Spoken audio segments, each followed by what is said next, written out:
Hi friends, வெளியே சரியான மழை, நல்ல மழை பெய்யுது. நம்ம என்னடா பண்ணலான்னு பார்த்தா வாசனை மூக்கை தூக்குது.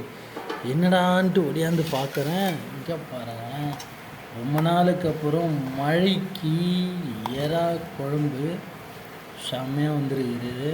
பார்க்கும் போதே சூப்பராக இல்லை. அவரை கொஞ்சம் எடுத்து ஊற்றிப்போம். ஓகே,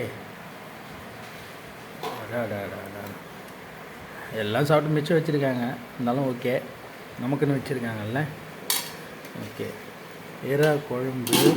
இங்கே பாருங்கள், எறா ஃப்ரை செம்மையாக இருக்குது. எறா ஃப்ரை சாப்பிட்றீங்களா? ஜோன்னு மழை. ஆனால் இதில் என்ன ஒரு ட்ராப்னா, இந்த மாதிரி மீன் கவுச்சி, மீன் குழம்பு அந்த மாதிரி ஐட்டம் சாப்பிடும் போது ஸ்கின் ப்ராப்ளம் இருக்கிறவங்க, இல்லை எதுனா வேறு எதுனா அலர்ஜி ட்ரீட்மெண்ட்டுக்கு டாக்டர்கிட்ட ஹாஸ்பிட்டலுக்கு ட்ரீட்மெண்ட் போயிட்டு வந்தவங்க தயவு செஞ்சு சாப்பிடாதீங்க. ஸ்கின் அலர்ஜி ஆகுது. சரிங்களா?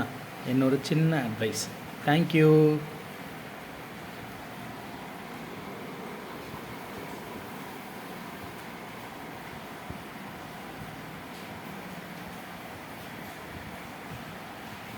அப்படியே இந்த எறா கொண்டு அப்படியே இந்த தொக்கு எல்லாத்தையும் எடுத்து அதில் வச்சு இன்னும் 2 பீஸ் எடுத்துக்கலாம். அதில் வச்சு அப்படியே இதை லைட்டாக ஒரு பிசைஞ்சு அப்படியே எடுத்து அப்படியே அந்த பிசைஞ்ச தொக்கோட ஒரு எறா பீஸ் எடுத்து வச்சு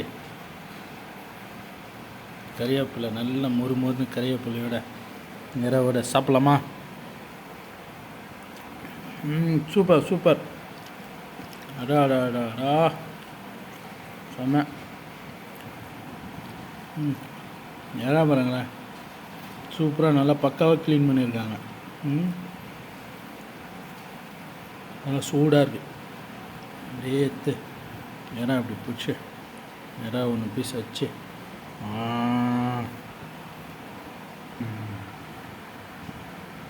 சூப்பர்.